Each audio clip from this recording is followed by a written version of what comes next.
Introduisons maintenant les dictionnaires, qui sont d'une structure de données importante compte tenu des possibilités qu'elles offrent en matière de programmation. Comme les ensembles, les dictionnaires sont modifiables. Mais contrairement à eux, les dictionnaires offrent la possibilité d'accéder individuellement aux composantes. Alors non pas par des indices entiers, mais par des clés. Le dictionnaire est donc l'association, un ensemble d'associations clés-valeurs. Les clés-valeurs peuvent être vues comme des paires et sont aussi les éléments donc de cette séquence. A tout de suite dans PyCharm pour manipuler des dictionnaires. Voilà dans PyCharm donc pour tester les dictionnaires. Nous allons créer un dictionnaire de mots, de traduction anglais-français, un mini dictionnaire, en utilisant donc un dictionnaire Python. Donc la création du dictionnaire, là, syntaxiquement, nous retrouvons des accolades comme pour les ensembles, et nous allons mettre une série de couples clés-valeurs. Donc la clé, 2 points, et sa valeur associée.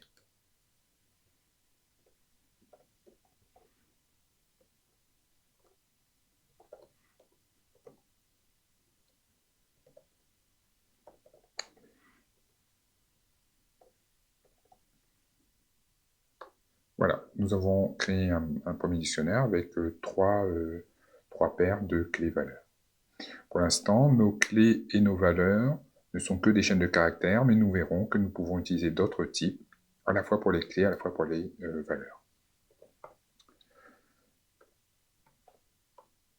Donc voilà notre dictionnaire qui est bien de type dict, comme nous le dit l'interprète Python ici. Nous pouvons rajouter une entrée à notre dictionnaire en utilisant donc la syntaxe crochet, l'opérateur crochet que nous avons déjà rencontré par ailleurs, et en lui passant une nouvelle clé et en faisant une affectation classique sur la valeur associée à cette clé.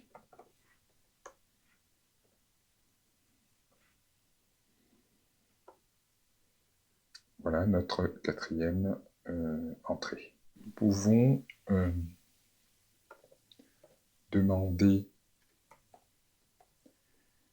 la valeur associée à une clé, tout simplement en passant à l'opérateur crochet le nom de la clé. Ici, on veut la valeur associée à la clé to. Nous obtiendrons la valeur associée, la chaîne de caractères 2. Si nous essayons d'accéder à une clé qui n'existe pas, Python nous signale une erreur. Une key error, signifiant que la clé, ici la clé 5, ne fait pas partie du dictionnaire. Le dictionnaire vide, accolade ouvrante et accolade fermante tout simplement. En général, les éléments d'un dictionnaire sont dans un ordre imprévisible, ce qui n'est pas grave puisque nous y accédons par des clés et non pas par des indices de type entier. Enfin, nous verrons que les valeurs peuvent être de n'importe quel type et les clés presque de n'importe quel type à une petite contrainte près. Les clés doivent être des éléments non modifiables.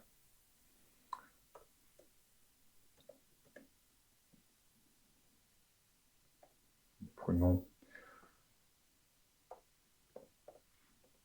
un dictionnaire. Les valeurs, par contre, peuvent être de n'importe quel type, comme nous allons voir.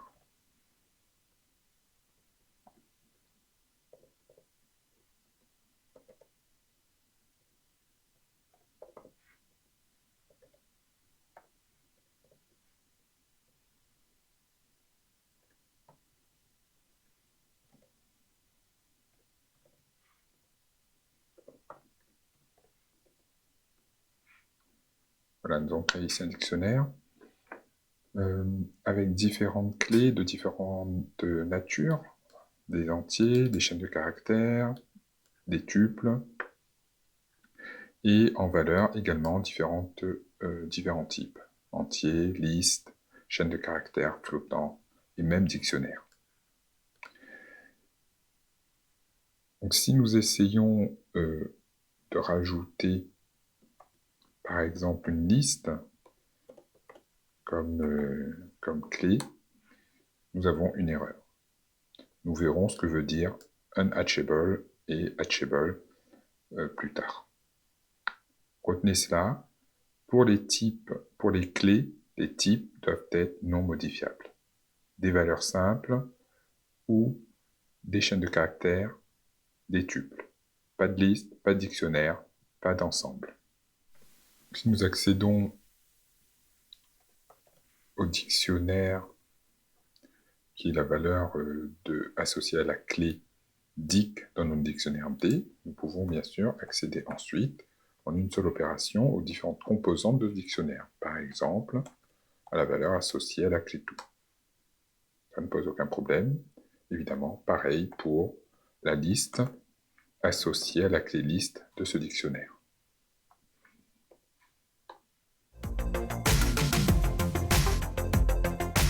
Chaque clé d'un dictionnaire doit être unique. Si nous essayons de créer un dictionnaire avec 2 fois la même clé, nous allons voir que ça ne provoque pas d'erreur, mais bien sûr, une seule des 2 valeurs sera conservée et c'est la dernière. Un petit peu comme si nous avions mis à jour ici la clé Joe avec la nouvelle valeur 36 qui est donc venue écraser la première valeur entrée, c'est-à-dire 26. Les opérations, la fonction len est disponible sur le dictionnaire et retourne donc le nombre d'entrées du dictionnaire. De même que l'opérateur in, qui va permettre de vérifier l'appartenance d'une clé à un dictionnaire. Ici, one est bien une des clés de notre dictionnaire. Cet opérateur ne fonctionne pas avec les valeurs. Ici, est-ce que 2 fait partie du dictionnaire en tout fr? La réponse est non. 2 n'est pas une clé du dictionnaire. Il s'agit bien d'une valeur associée à l'une des clés, mais ce n'est pas une clé. De même que la boucle for peut être utilisée, encore une fois, ce sont les clés qui seront parcourues par la boucle. Concernant les opérateurs relationnels, seuls les opérateurs d'égalité et de différenciation sont autorisés.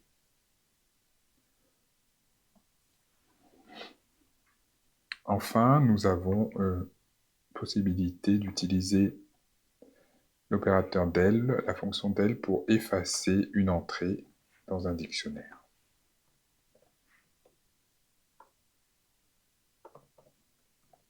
Donc, la clé 4 et la valeur associée ont été supprimées de notre dictionnaire. Voyons un dernier petit exemple. Nous allons créer un mini répertoire téléphonique comme un dictionnaire un dictionnaire vide, et le dictionnaire, les clés de ce dictionnaire seront des couples de chaînes de caractères correspondant à un nom et un prénom, et les valeurs associées, des chaînes de caractères aussi correspondant à des numéros de téléphone.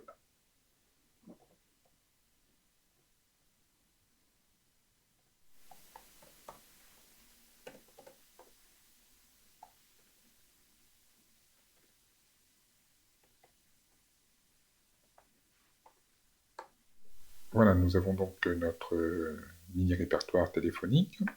Nous allons pouvoir parcourir les entrées de ce répertoire, qui sont donc des clés de la forme de couple, un nom et un prénom.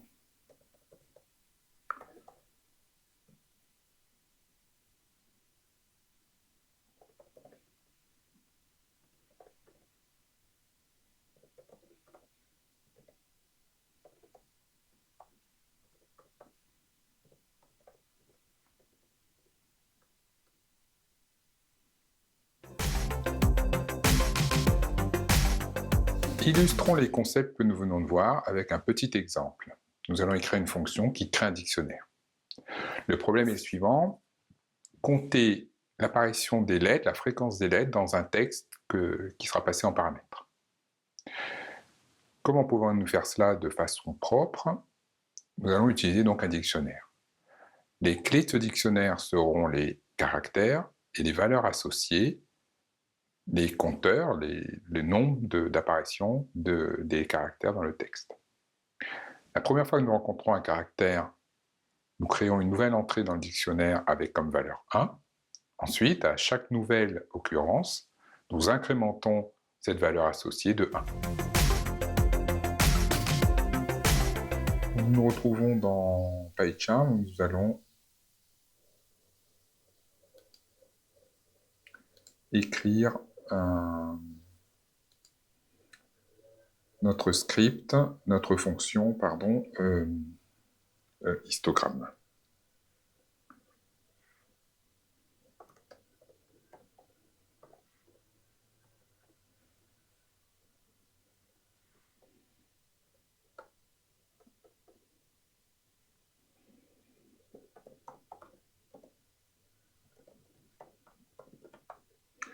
Donc ça doit renvoyer le dictionnaire des lettres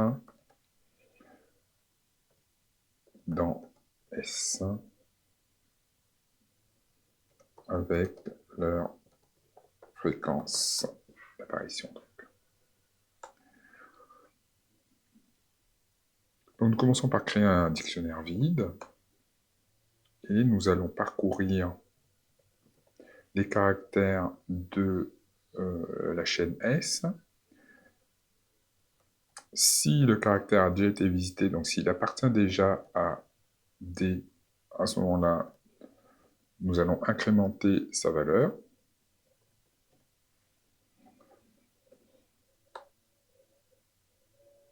Et sinon, nous allons créer une entrée avec comme valeur 1. Voilà. Et nous retournons notre dictionnaire. Nous allons pouvoir tester cela.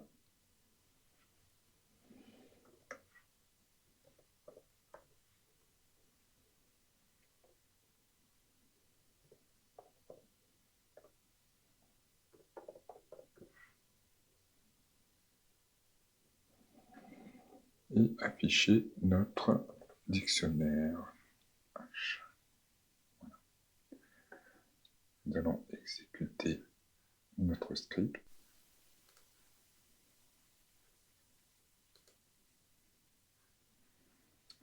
Voilà notre dictionnaire avec une apparition de B, 2 apparitions de R, 2 apparitions de O, etc. Voilà, nous avons vu les dictionnaires. Je vous propose de mettre tout ça en pratique avant de continuer à vous présenter des méthodes propres au dictionnaire. À bientôt!